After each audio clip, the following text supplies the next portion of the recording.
అర్ధరాత్రి 12 గంటల వరకు వైన్స్లు, బార్లు, క్లబ్బులు 1 గంట వరకు.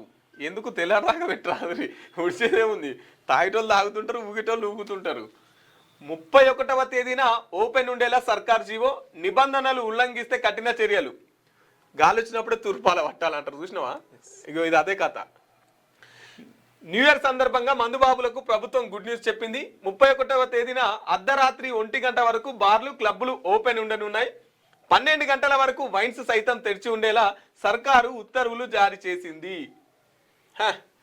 సందు దొరికినప్పుడే దోసుకోవాలి. ఇక న్యూ ఇయర్ పేరు మీద ఇలా ఏముంది? న్యూ ఇయర్ అంటే ఏంది నాకు అర్థం కాదు. తాగి తిని బుర్రడమేనా? డేట్ బై డేట్ మన సంవత్సరం మారుతుంది అంతే.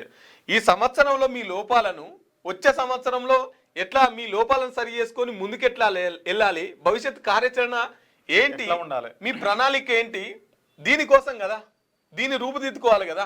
సంవత్సరం అయిపోయింది మన జీవితంలో ఇన్ని సంవత్సరాలు అయిపోయినాయి. మనం ఏం విజయాలు సాధించినాం, మనం ఎక్కడున్నాం, మనం ఏం చేయాలి, ఇన్ని సంవత్సరాల నుంచి ఏం చేసినాం, మన లోపాలని సరి చేసుకుంటూ భవిష్యత్తు కార్యాచరణ ప్రణాళికలను సిద్ధం చేసుకోవడానికి కదా.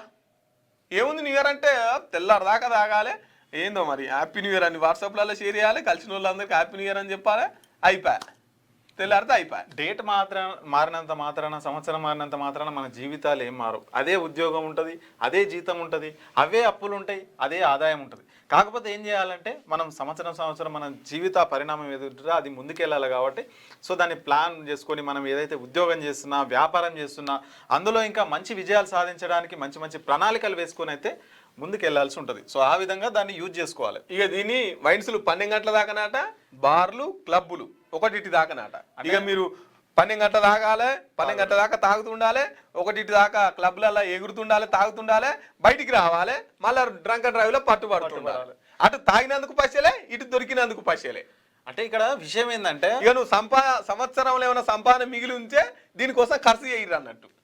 ఏమన్నా అరవకొర కొద్దిగా మిగిలి ఉంటే ఈ న్యూ ఇయర్ రోజైనా ఖర్చు పెట్టురా బాబు, మళ్ళా సర్కార్కు ఆందాన్ని లేదని చెప్పేసి ఇటువంటి బంపర్ ఆఫర్లు ఇస్తూ ఉంటారు. ఎందుకండి 12 గంటల దాకా ఇప్పటికే ఊర్లలోనైతే 24 hours ఆన్లోనే ఉంటున్నాయి బండ్లు, బెల్ట్ షాపులు, బండ్లు ఒక్కొక్కరు ఏ మనిషిని మందలు ఇచ్చినా కూడా ఫుల్ లోడ్ అయి ఉంటున్నారు. ఇప్పటికే ఎలక్షన్స్ వచ్చి ఇంటి నిండా మంద అయిపోయింది, మళ్ళీ ఇప్పుడు మీరు ఇటువంటి పర్మిషన్స్ ఇచ్చి చేస్తున్నారు. ఇప్పుడు ప్రభుత్వం ఎట్లా ఉంటుంది అంటే, ఇప్పుడు 12 గంటల దాకా వైన్స్ పర్మిషన్ ఉందని అంటే 12 గంటల వరకు తాగొచ్చు. ఒక రకంగా అదే కదా తాగురని చెప్తుంది. తాగొచ్చు, వైన్స్ ఉంటుంది, మన వెనకాల పర్మిట్ రూమ్ ఉంటుంది, అడ కూర్చోవచ్చు, తాగొచ్చు, పర్మిషన్ ఇచ్చిరు, ఇంతవరకు వచ్చిరు. మరి తాగినాక ఎట్లా పోవాలి ఇంటికి ఎట్లా? ఇప్పుడు 12 గంటలకు బస్సులు ఉండవు, మెట్రో రైలు బంద్ అవుతాయి, ప్రభుత్వ రవాణా వ్యవస్థ కూడా మొత్తం బంద్ అవుతుంది. ఎట్లా పోవాలి? బండి మీద పోవాలి, లేదంటే కార్లో పోవాలి. అంటే మీకు తాగంత వరకే మేము పర్మిషన్ ఇస్తాం, తాగినాక బండి మీద పోతే మాత్రం కేసేస్తాం. ఆయన ఏమనుకుంటారా, లేకపోతే నడుచుకుంటూ పోతారా, ఎట్లా పోతారా అంటే కొన్ని అర్థం కాని రూల్స్ ఉంటాయి. అంటే తాగాని కాదు దీని ఉద్దేశం, తాగినా వాళ్ళకి తప్పే, ఎదుటోళ్ళకి తప్పే. కానీ ఇప్పుడు 12 గంటల దాకా పర్మిట్ రూమ్ లో కూర్చున్న వ్యక్తి 12 గంటల అర్ధరాత్రి 12 గంటలకు 1 గంటలకు వాళ్ళ ఇంటికి ఎట్లా పోతాడు? బస్సు సరే మీరు ఇది ఇచ్చిర్రు, దీనికి బస్సు సౌకర్యం అన్నా లేదంటే మెట్రో రైలు సౌకర్యం అయినా ఏదైనా కల్పిస్తురా? లేదు కదా. అంటే మరి ఎట్లా పోవాలి? క్లబ్ నుంచి, బార్ నుంచి ఇంటికి ఎట్లా పోవాలి?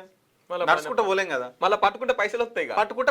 అంటే ఎన్ని రకాలుగా పైసలు వసూలు చేయాలో అన్ని రకాలుగా పైసలు వసూలు చేస్తారు. అట్లా అని చెప్పేసి తాగుడికి ఎంకరేజ్ చేయడి, తాగి నడపాలని కాదు మా ఉద్దేశం. సంవత్సరం ఆమ్దాన్ అంతా ఇప్పుడే వస్తుంది, సంవత్సరం నడిచిందంత ఒక ఎత్తు, ఇప్పుడు నడిచింది ఒక ఎత్తు.